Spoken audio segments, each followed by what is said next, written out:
My name is Runga Houghton. I'm Amnesty International Kenya Executive Director. The Amnesty movement is here in solidarity with Sikimia and other women's organizations who have called for 10-county shutdown on the issue of femicide and gender-based violence. For Amnesty International, we recognize that since the beginning of the year, beginning of 2024, there are at least 10 women who have been brutally tortured, assaulted, and killed.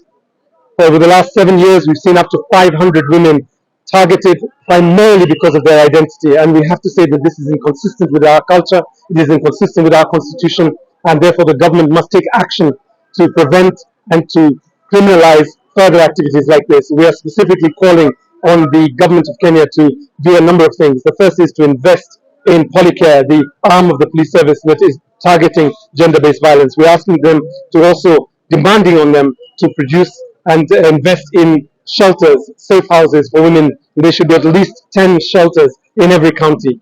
We are also calling on the Director of Criminal Investigations to speedily and expeditiously and also professionally determine the deaths of people like Scarlett Wahoo and the many other women that we have seen targeted.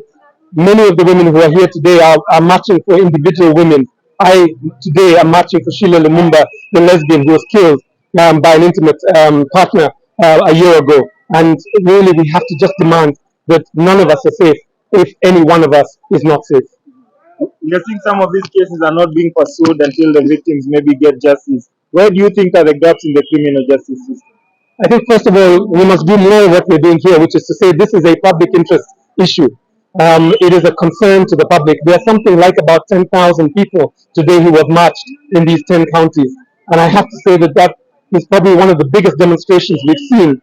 And I should mention also peaceful demonstrations that we've seen that the government cannot ignore. So I think the first thing is for citizens to remain active, to remain visible and vocal, to demand that there be an end to this. The second thing is that the law enforcement agencies, right from the investigators to the criminal courts and to the judges, they must take zero tolerance for cases like Scarlett Wahoo's case, or Waema's case, the woman that was dismembered and just horribly tortured and killed. So we have to continue the pressure until government begins to act in the interest of all people, and in particular women and girls.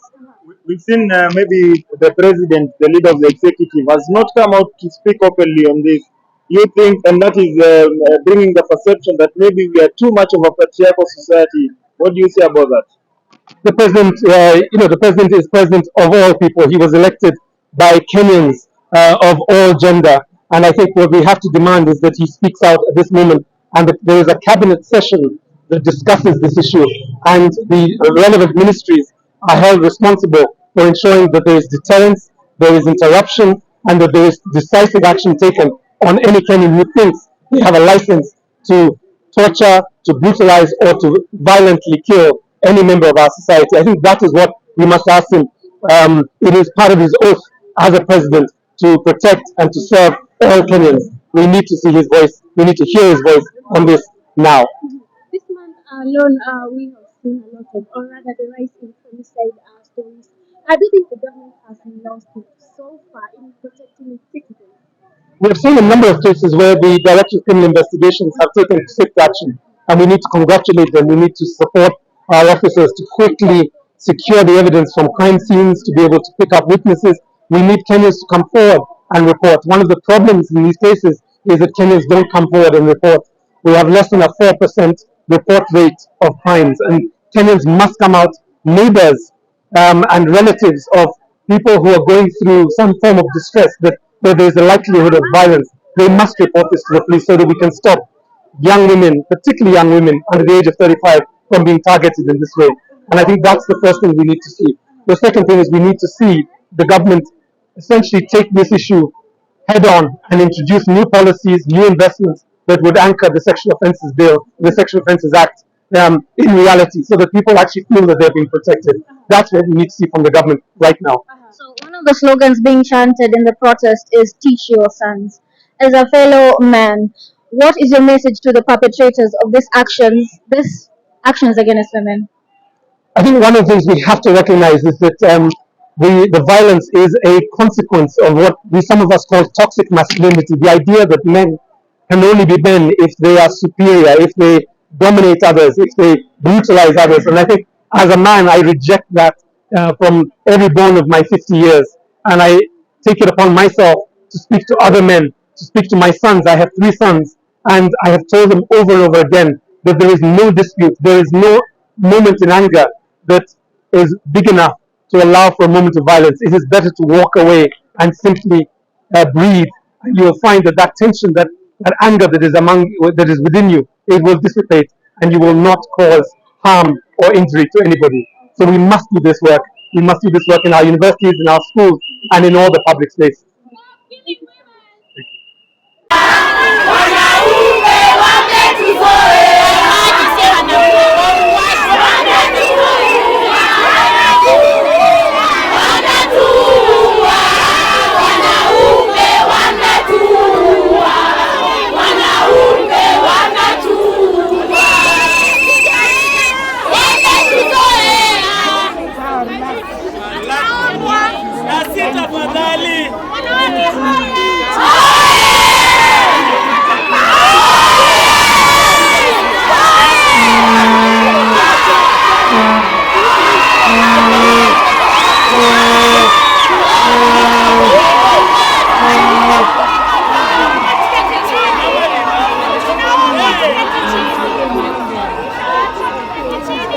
Tuweze kusoma statement ya judiciary.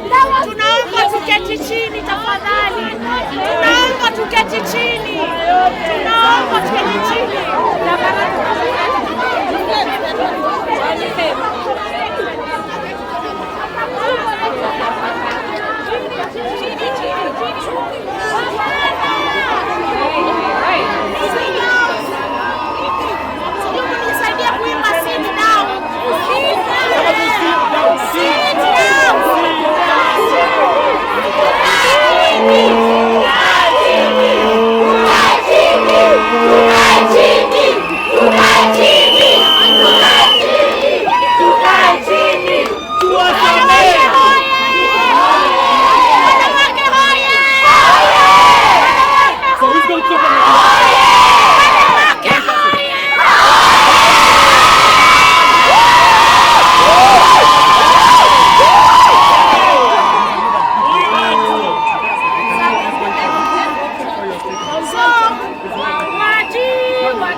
We have another big team heading here.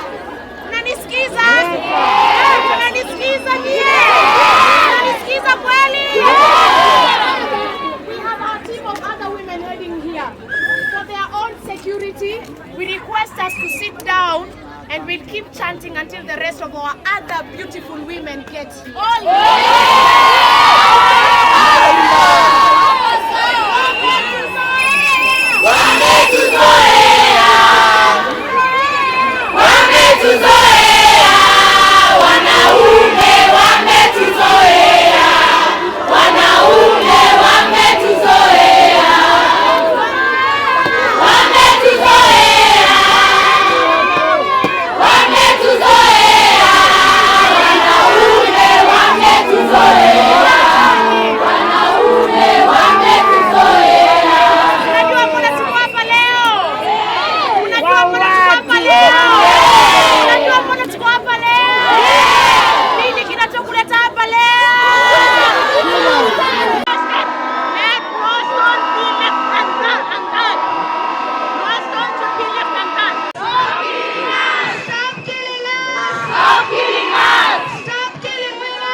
want to say a big thank you to all of you. I love you all. And for me, we are saying that the government should listen and listen and listen to what we are saying. Every woman and girl has a right to live in Kenya and to be safe. And to be safe means that because we are taxpayers, we need the safety and security in our homes, in Airbnbs, in the streets, anywhere a woman is working or is conducting their businesses. We should be safe. And we are saying women's lives, and we can never negotiate. So if you cannot perform your duties or your mandates, please go home.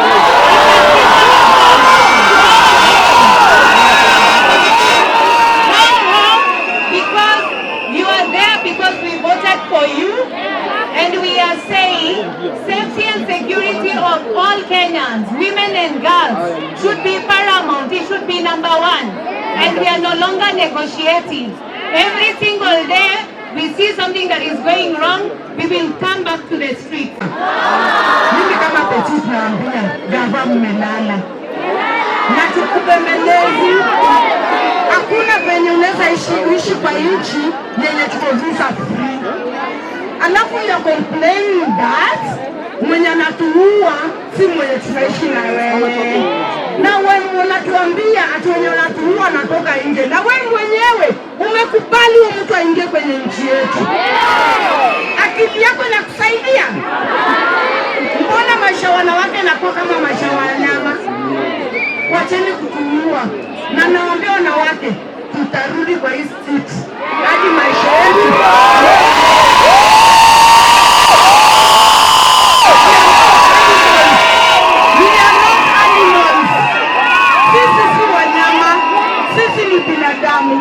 Maisha yetu lazima.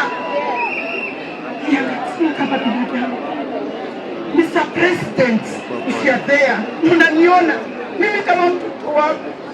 Wanawake tunauliwa na unaona. Ingekuwa mtoto wako Mr. President, ungechukulia lightly. Ungenormalize. Maisha yaendelee kuliwa kama wanawake. Mbona umenyamaza? Mbona umenyamaza Mr. President? Maisha yetu hatuko safe. How safe are we as women? Hello, my name is Mother and nataka tu kurejelea all the women in Kenya have said that hatutaendelea kuuliwa. Check it. First of all, let me address our leaders specifically. Because you're quiet, you're silent, because you always think that this thing is a women's rape issue. It is not. We voted for the MCS, we voted for the MPs, we voted for the senators, we voted even for the government, and you, Mr. President. And we are just marching. This is not just a march. And let us make it very clear to these killers. We are coming for you.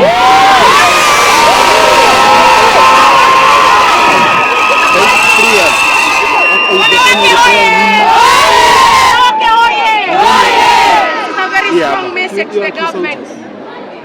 Just in case you're tired of your job, we have just begun. Just in case you're tired of counting our numbers, we have